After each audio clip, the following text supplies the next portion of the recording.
on peut réintroduire l'âme, mais quand les gens ont été vraiment trop, quand ça a dépassé les deux, la plupart perdent leur âme et deviennent des portails organiques. L'âme se bat au départ, mais à un moment donné, elle est expulsée en fait. Elle est totalement expulsée. C'est même pas elle qui se déconnecte, comme si que le corps devient une simple enveloppe.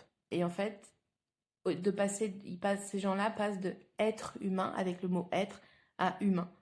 Et les PNJ, ce sont simplement des humains. Il n'y a pas le mot être devant.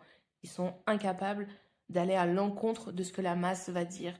Ils sont incapables d'avoir un vrai jugement d'eux-mêmes. C'est comme si que leur programme mental les empêchait de voir autre chose. C'est des gens qui ont des œillères et qui ont des œillères à vie.